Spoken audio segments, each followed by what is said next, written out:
Hi, this is Coralla at CorallaFicklin.com, WelcomeNetwork.com, Welcome.com. You can download any of the cards, any of the study aids, any of the guides at iStudyCards.com, iStudyGuides.com. Any of my writings, my books, my essays, papers on writing at Pediance.com. Pediance is spelled P-E-D-I-A-N-S, Pediance.com. Okay, we're talking about, this is the second part.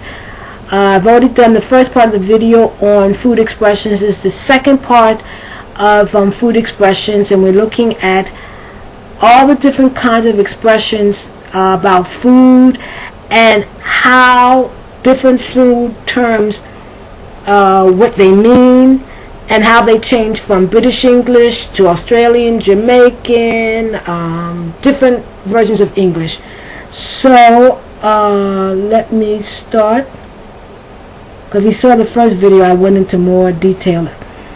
To be the best thing since sliced bread. To be the best thing since sliced bread. I think that's more American English. To be exceptional, remarkable, extraordinary, or to be excellent. This new tool, I'll give you a sentence as an example. This new tool is the best thing since sliced bread. Okay, so that means it's fantastic. All right. To be the bread and butter of. To be the bread and butter of. Let me just give you the context of this. To be the source of one's livelihood or living. I think this goes over. I think all Americans would understand. I mean, all English speakers, all English speakers would understand this. The internet is the bread and butter of many small businesses.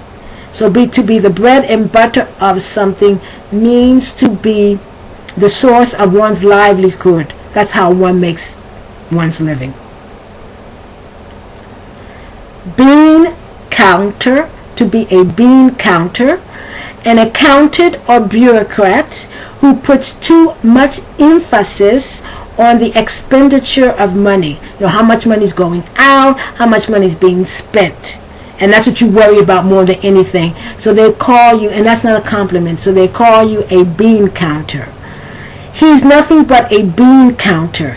He doesn't care about anything but money. Okay, so to be a bean counter. Okay. Bean feast. Bean feast. And this is a British expression. An American would not understand it. Maybe in context an American would understand it. A bean feast, and it means a company picnic. So an American wouldn't say, I'm going to a bean feast. They would say, I'm going to a company picnic. Okay, and it also has the meaning a party with plenty of food and drink. And Americans just say, I'm just going to go to a party, you know, and there's going to be a lot of food and a lot of drink there. They wouldn't call it a bean feast because they think you're going to be serving them beans, which, you know. Beano, B-E-A-N-O. Once again, an American will not understand this. This is a British expression, and it's a party. This is a British expression. Bean pole. To be a bean pole, I don't know if this is probably known outside of the United States. A bean pole, and it's slang, and depending on how you use it, it's insulting or not. But it's slang for a very skinny person.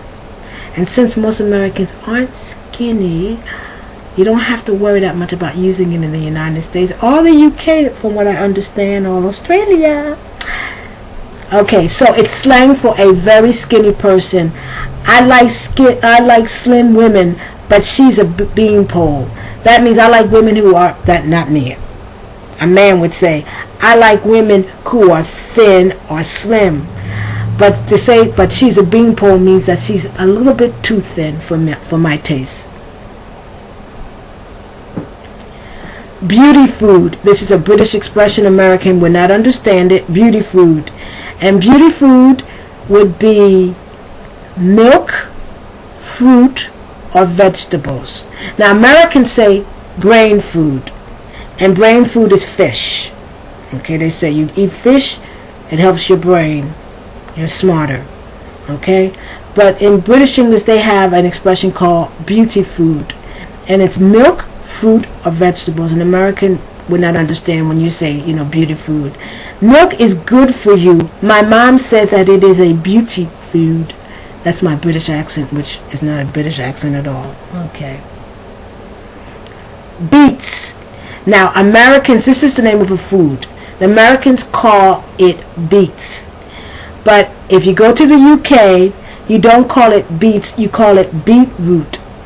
If you go to the store and you say, do you have beetroot? An American would not understand you. They think you're talking about, even though beets root, I understand that, but we don't call it beetroot. We just call it beets in the United States. So it's a different name.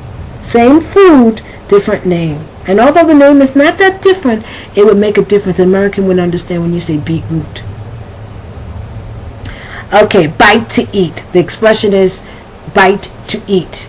It's a slang expression for a small amount of food, as in a snack. So here's an example.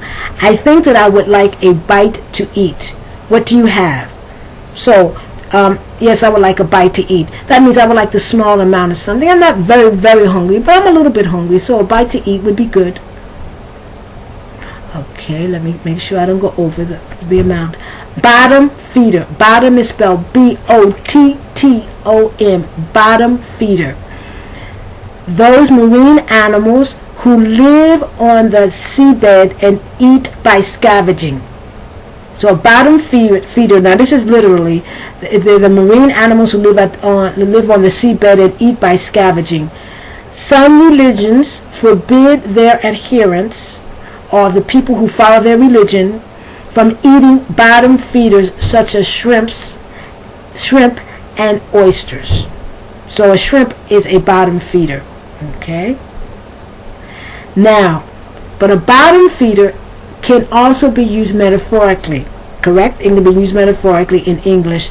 A member of a group of low social status who survives by any means.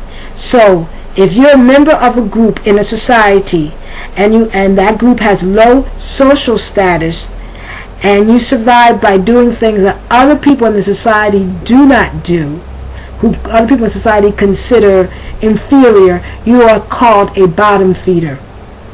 There are those who believe, now this is insulting, okay, this isn't an insult. There are those who believe that lawyers and politicians are bottom feeders because they think that they do anything. And politicians and lawyers have very bad reputations in the United States.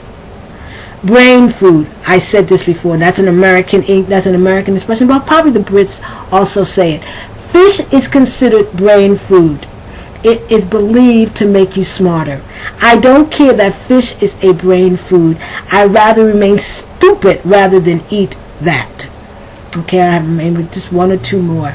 Bread. The word is bread. Now I'm speaking metaphorically. Livelihood, a living maintenance. Some people believe that the person who earns the bread is the person who wears the pants. I'm speaking totally metaphorically. When you say the person who owns the bread, that is the person who brings home the bacon or the person who earns the living, okay, or the money, because they go out and work. And if you're the one who wears the pants and you're the one who controls, the one who has the power, the one who's in control. Okay. And bread is also, this is American English, bread is also slang for money. I'm stone broke. Do you have any bread? Do you have any money? In Spanish, at least Mexican Spanish, when I was there, it's like lana. No tienes lana. No tienes nada de lana. You don't have any money. Bread. Okay. Food expressions. British, American, Australian, Jamaican, all different types. This is Corrala Ficklin at CorralaFicklin.com, WelcomeNetwork.com.